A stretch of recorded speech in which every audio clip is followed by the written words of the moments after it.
As we continue in the battle of prayer, I wanted to share a quote with you from Father Thomas Acklin and Boniface Hicks in their book, Personal Prayer, a guide for receiving the Father's love. They encourage us to avoid the illusion of thinking that prayer is something esoteric or foreign to us, which we need to use special words that can seem more like magic formulae, or that we have to pray in a particular way or follow a particular method in order to pray in the best or truest way. This is a misconception.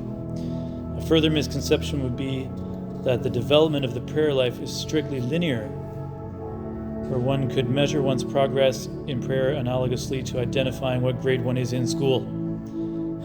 You know, you've probably read those books where there's different degrees. You're like, okay, which one am I in? You know? It's not really like that. Another misconception would be that one must be learned enough to read such books in order to become a master in prayer. Contemplation is not so much an elite stage of prayer as it is an aspect of a personal relationship. I like this book on personal prayer because it's all about how prayer is relationship. And it goes through all of the elements of normal human relationships and gives a spiritual twist to that. When we think of prayer in relational terms, we understand how a relationship between a mother and a child can be very deep and intense, even before words are possible. Even before words are possible. So sometimes the best prayer is the one that doesn't have words, or the one that isn't following the right method, but is simply being in the presence of the other person. You've heard many times the famous quote from John Vianney about the man he met who was sitting for hours in front of the Blessed Sacrament. And he said, "What do you say when you're praying there?" And the man said, "I just look at him and he just looks at me." Sometimes that's the deepest prayer. So that might be encouraging in moments. I think it's very encouraging for me in moments when ideas or thoughts aren't flowing very well. Just to activate your faith and be aware that God is there and be content with being in his presence. I selected that quote for this meditation because we're going to meditate on the birth of Jesus. Today is Christmas. So, the birth of Jesus, and they talk about that relationship between the mother and the child. So maybe you can try that. Putting yourself in Mary's shoes as they make the journey to Bethlehem and as she holds newborn Jesus. So they're at that phase almost where we begin to enter into the life of Christ. I don't want to take away all the element of surprise, but what I'd planned for the exercises to do from this point is after this meditation, we'll do the meditations, the special ones that St. Ignatius proposes on making decisions and choosing to follow Christ. The two standards, the two banners, and the one about the three different types of men, and the other one. So, and then after that, we'll continue on with the next week, which is going through the life of Christ. But first, Christmas, because Christmas follows after the incarnation. It's God's response. God's response to the messed upness of the world is coming down. We just meditated on that incarnation this morning and on God's decision to do it. And here we get the first hard, tough reality of what it actually means to become a man, that God is absolutely willing to endure for us. So, a little introduction to this second part on the life of Christ. When we enter into it, we relive his life with him. When you get to do that 30-day version, which I already mentioned, you realize this so much more because you have enough time that for an event that might have taken only an hour, you actually get to spend a whole hour with Christ, kind of reliving it. And in a way, it's like being there. It's like experiencing it. That's what we want to do. We want to experience it as much as possible with the senses, with our imagination, but making it prayerful. So believing that Christ is actually present to me, like I was saying earlier, it means that we somehow have access to those mysteries through prayer. We can actually time travel through Christ and experience him, even though we're only seeing the scene through our imagination and imagining what our senses would experience. On some spiritual level, we get to experience it and live it with him. So when we have the opportunity to meditate on a scene that took an hour, we want to live it and live it with Christ. We want to give ourselves a chance to, as much as possible, to be one of the apostles or be one of the people in the scene, and to receive all of the graces that he gave to those individuals in that moment when he was here on earth. Because the mysteries of Christ are for everyone throughout all of time, throughout all of history, and they're for me. So that's because of our connection with the Holy Spirit. That's because through baptism, the Blessed Trinity dwells inside of us. We have God present in us. We have access to the past in God's present. For God, every moment is present. So the interactions that he had when he was in Palestine with those specific individuals, Peter, Andrew, with a random stranger, with the blind man, with whoever else it was, those interactions were not just for that person. And somehow in the mystery of God's plan, he allowed those events to be recorded in the Gospels. He inspired the evangelists to write down those ones and not everything else. You know, like St. John says, if you wrote down everything Jesus did, it would take all the books in the world. Well, they wrote down those ones because those are the ones God wants us to experience. Those are the ones that he wants to give us access to, as if we were going through a portal. So when we imagine them, when we pray about them, it's more than just something remembered. It's more than like if we were to imagine the life of Plato or the life of Aristotle. Yeah, the life of some other famous person. We're connected with it in Christ. He has graces present for me that are waiting to be reaped. They're waiting to be harvested by me. And the goal of these meditations, of all the meditations on the life of Christ, we're going to repeat this a million times, but to know him more intimately, to love him more intensely, and to follow him more closely. It's a great song from the musical Godspell that sings about that. I invite you not to have that song in your head all day, but we want to know him more intimately, to love him more intensely, to follow him more closely. The emphasis is on the more. I already know him a little bit. I already love him a little bit, and I already follow him, more or less. But he's inviting me to a greater commitment. He's inviting me to a deeper connection with him, a closer following, a deeper knowledge. The desire to love him more and follow him more comes not out of duty or obligation, but out of gratitude. And gratitude comes from knowing him more. What does that mean? I'm going to contemplate a scene where I see how amazing Christ is, and my knowledge of Christ's amazingness is just set on fire. It's brought to life. And what do I do because of that? I love him. I finish that meditation where I've gotten to know how amazing he is more, and I say, Lord, I love you. I love you more than I did yesterday because of that. And what am I going to do because of that? I'm going to follow you better, follow you more closely. That's exactly what we want to happen over and over again with each meditation on the life of Christ. You know, maybe we don't realize how weak and feeble our knowledge is of him. Compared to who he is, objectively, our knowledge of him is nothing.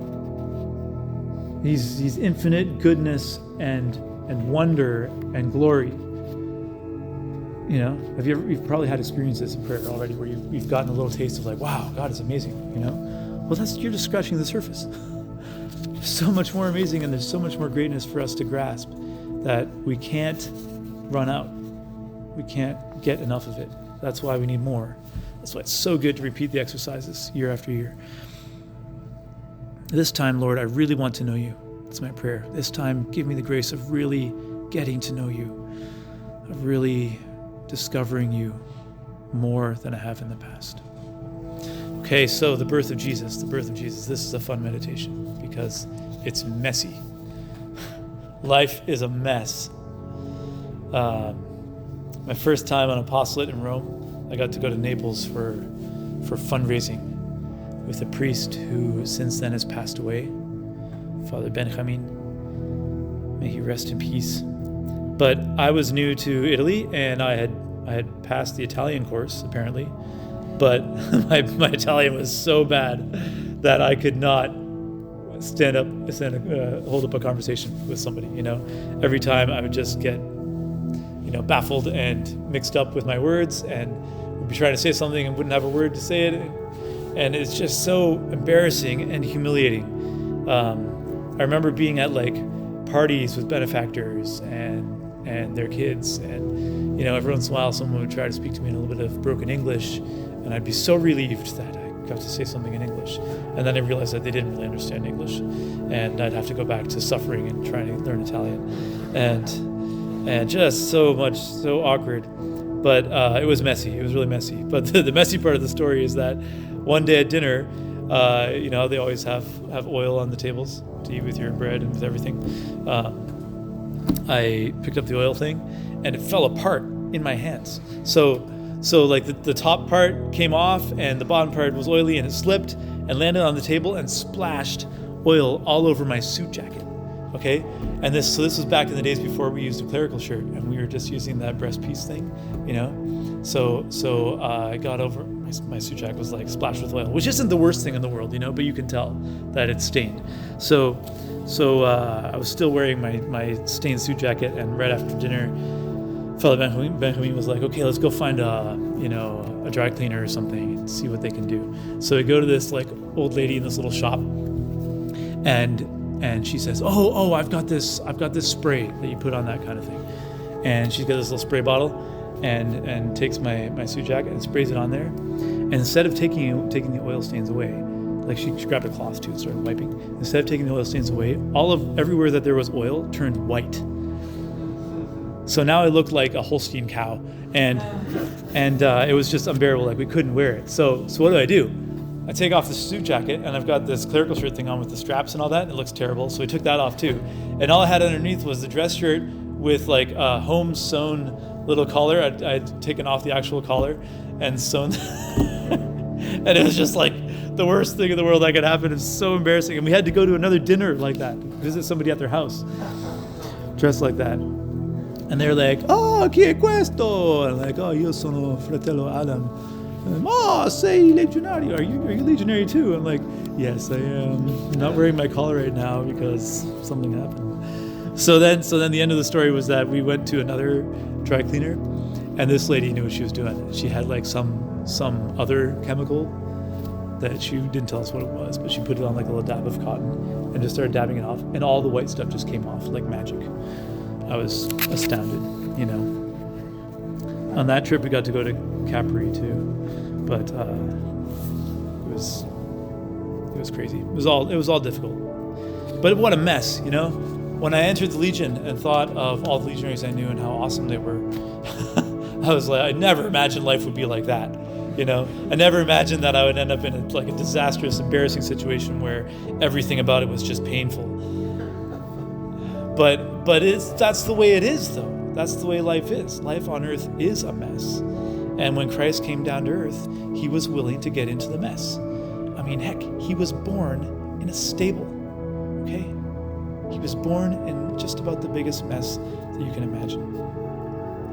I had another story, this one's shorter, but my first Christmas in the Legion, I was still in charge of the kitchen, and it was the Christmas octave, so the chef was on his break, and we were all cooking every day. And at one point we made some chicken. I don't know what went wrong with it, but everybody got sick. So I woke up at 3 a.m. and had to go to the bathroom. And I went to the bathroom, the novitiate bathroom here, and every stall was full. They're like waiting in line at 3 a.m, like about to explode. And everyone is in there like, oh, you know. So this was actually the night before Kings. And you can imagine, everybody rewrote their King's letter the next morning, you know, to include the disaster with the chicken. And I had never experienced Kings before. I had no idea what was coming. There were other cooks too. We never knew exactly who it was, but mostly the chicken took the blame for the community disaster. You know, what a mess. What a mess. Who would have thought? And I think that, like, when you think about that question of what was I expecting it to be like? I was expecting it to be a lot nicer. You run into some people who are really struggle with making things perfect and having things work out nicely, you know, perfectionism. And life is really hard sometimes when that's the case. I think that God helps us to gain a little bit of a sense of humor. Yeah. And our formation helps a lot with that too, because some things you just can't control. But what did Mary and Joseph think when they were getting into this? You know, Joseph probably had a lot of other expectations for his married life than the way it turned out. It turned out to be really messy. Really, really messy. In those days, a decree went out from Caesar Augustus that a census should be taken of the whole empire. This was the first census to take place while Quirinius was governor of Syria, and everyone went to his own town to register. So Joseph also went up from Nazareth in Galilee to Judea, to the city of David called Bethlehem, since he was from the house of the line of David. He went there to register with Mary, who was pledged to him in marriage and was expecting child. While they were there, the time came for her child to be born, and she gave birth to her firstborn, a son. She wrapped him in swaddling cloths and laid him in a manger, because there was no room for them in the inn. Okay, so this is just one of the accounts, and you know very well the other passages that speak about the birth of Christ. I want you to take the whole thing. To take the whole thing with all of its messiness and contemplate that. To relive it slowly, one scene at a time. If you want, you can rewind back to the betrothal. Mary and Joseph are betrothed, and Joseph, who was hoping to have just a nice, peaceful, happy marriage, gets thrown into the middle of this drama. And he's planning to dismiss her. So feel free to contemplate that however you wish. If you want to spend time getting into the way Joseph feels about it, all that he went through, maybe you can go to that part where Mary goes to visit Elizabeth. She comes back and she's already showing signs of her pregnancy. And they get the news of the census. And everybody in the town is talking about this census. Ooh, everyone's going to have to go to their hometown. Hey, Joseph, where are you going to go? Bethlehem, right? Yes, come on to Bethlehem. Are you taking Mary with you? And there's kind of like this suspicion in their voice. You know, like everyone's a little like judgy of Mary and Joseph because something's up. The way people talk about them, the way he's got to deal with shame and embarrassment, like me, right? This time it's not his fault. He just got stuck with it, and he had this dream, and he was a holy man who listened to God when God spoke to him, and obeyed, even though it was going to be hard, even though it was obvious that it was going to be very hard. A way that I like to do this meditation is to imagining those scenes, maybe like Mary and Joseph having like a strained conversation, where obviously Mary's being very patient and Joseph is getting strained. but stop that scene and just ask yourself, where is Jesus at this moment? Jesus is inside of Mary. and we have the ability to speak to him. He's growing and he's hearing and he's feeling. He knows the love of his mother. Maybe she's like any other loving mother who speaks to her baby in the womb and sings to him.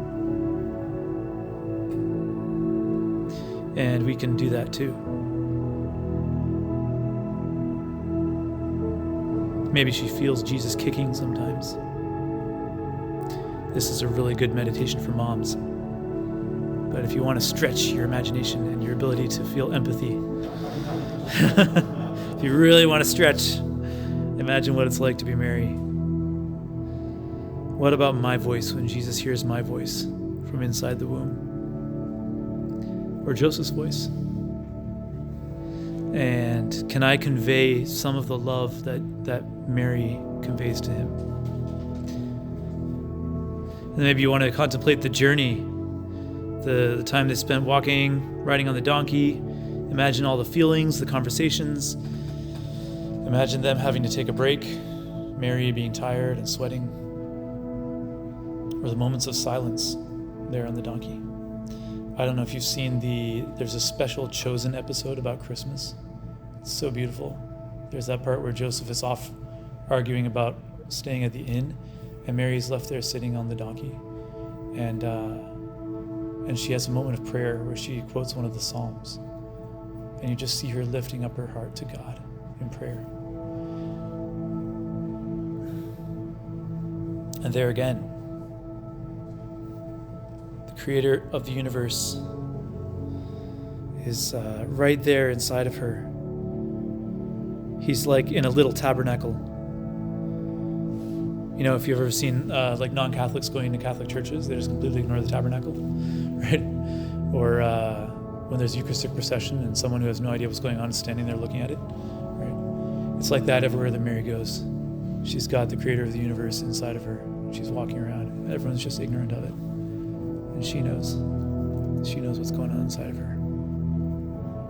So maybe if you're going to imagine yourself in that scene, imagine yourself like the way you would at a Eucharistic procession. I like this. You know, the donkey's going by, Joseph and Mary and Jesus, and you kneel down while they're walking by because you want to adore Christ who's there.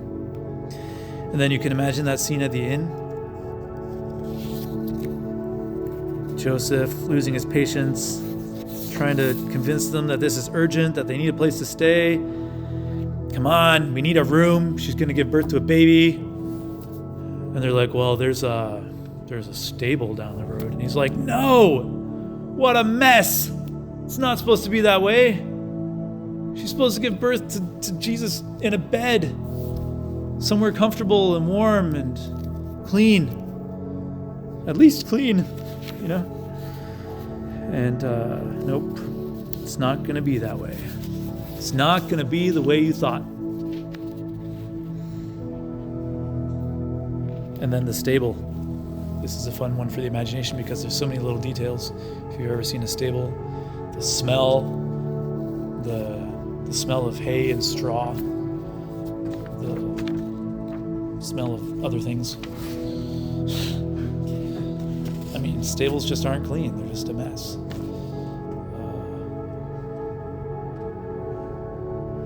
And of course, you can imagine them doing their very best, right, to make it as worthy as possible. But none of it was the way they expected it to be. None of it was the way they would have liked it to be. All of it was a big mess. But it was his mess. And he's God, so he could have easily chosen. Could have easily chosen something else. He could have chosen to be born in a palace. He could have chosen a different family if he wanted. He could have arranged for Mary to have different circumstances and Joseph. But he elected the poorest way. I was just rereading some of the spiritual exercises of St. Ignatius, and he has a part where he talks about the 3 degrees of humility. I don't know if you've heard this before. I don't have the quote directly before me, so I'll probably won't have it precise, but 1 degree of humility is where you're willing to put up with discomforts and stuff for Christ. Another degree is, I forget what the distinctions are, but the 3rd degree is where you choose poverty. I think the second one is like just holy indifference. If God gives me poverty, that's okay. If he gives me riches, that's okay. But the third degree is where you choose poverty so that you can be more like Christ. Well, Christ exercised the third degree. He was willing to say, I could have whatever I want, but I'm going to choose the poorest. I'm going to choose the most uncomfortable, and I'm going to choose the most messy way. So it's very helpful for us when our life gets put in a mess to have done this meditation well, because it's a mess with Christ in it, like Mary and Joseph in their mess. It's not perfect and it's dirty, but Christ is in it, and he wants to be there in that circumstance.